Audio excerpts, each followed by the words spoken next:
धर्म केवल सुनने के लिए नहीं होता कि कुरान मजीद को सुनो, हदीस को सुनो, श्रीमद् भगवत गीता को सुनो, गुरु ग्रंथ साहब को सुनो, उसको अमल में भी लाओ। तो चूंकि धर्म अमल में लाने के लिए होता है, और हमने किताब क्या लिखी, इस्लामिक आतंकवाद का इतिहास, यानी आतंकवाद को हमने इस्लाम से जोड़ा। तो अगर इस्लाम में आतंकवाद है तो उसको अमल में लाना चाहिए, यानी हर मुसलमान को अमल में लाना चाहिए। तो अगर हर मुसलमान उस आतंकवाद को अमल में लाएगा तो यहां 25 करोड़ आतंकवादी पैदा हो जाएंगे। तो मुझको लगा कहीं ना कहीं मुझसे गलती हुई है, हमको फिर से देखना चाहिए। और एक कहावत है, कहावत क्या है, श्री रामचरितमानस में है, जाकी रही भावना जैसी प्रभु मूरत देखी तिन तैसी। अगर आपकी भावना किसी भी जगह आतंकवाद को देखने की है तो आपको आतंकवाद दिखाई देगा।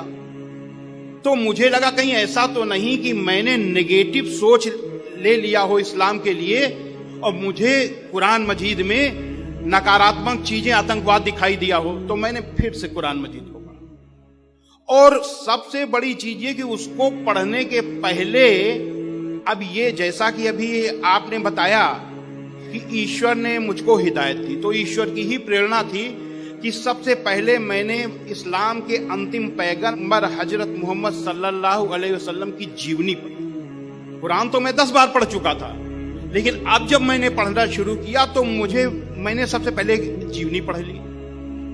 जब जीवनी पढ़ी तो मुझे ये लगा कि जिन आयतों को हमने आतंकवाद से जोड़ा था वो आयतें आतंकवाद के विरोध के लिए आई।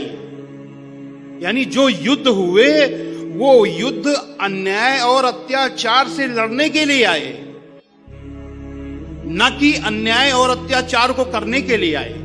क्योंकि इस्लाम के अंतिम पैगंबर हजरत मोहम्मद सल्लल्लाहु अलैहि वसल्लम पर अत्याचार हो रहे थे। जब आप मक्का में दुनिया का सबसे बड़ा सत्य, यूनिवर्सल ट्रुथ, ला इलाहा इल्लल्लाह, परमेश्वर के सिवा कोई पूज्य नहीं है, ये बता रहे थे, तो मक्का के आपके ही कबीले के लोग, कुरैश कबीले के लोग सबसे बड़े विरोधी हो गए और आपको तरह तरह से सताने लगे। आपके अनुयायियों को भूखा प्यासा नंगा अरब की तपती रेत पर लिटाया गया और ये भयानक अत्याचार 1 साल 2 साल 3 साल नहीं, लगातार 13 सालों तक चलता रहा। लेकिन धन्य है हजरत मोहम्मद सल्लल्लाहु अलैहि वसल्लम, जिन्होंने अपने अनुयायियों से कहा, सब्र करो, सब्र करने वालों के साथ अल्लाह है।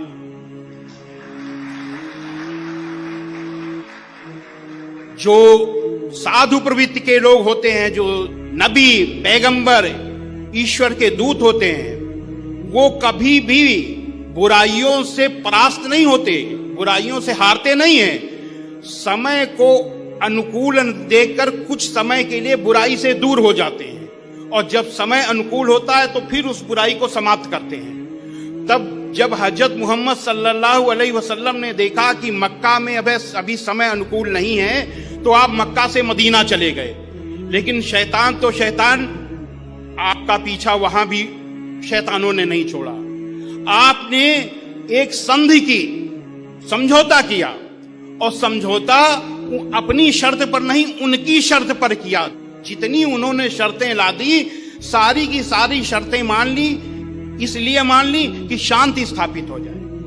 13 साल तक लगातार अत्याचार अन्याय सहने के बाद किसके लिए सहा? केवल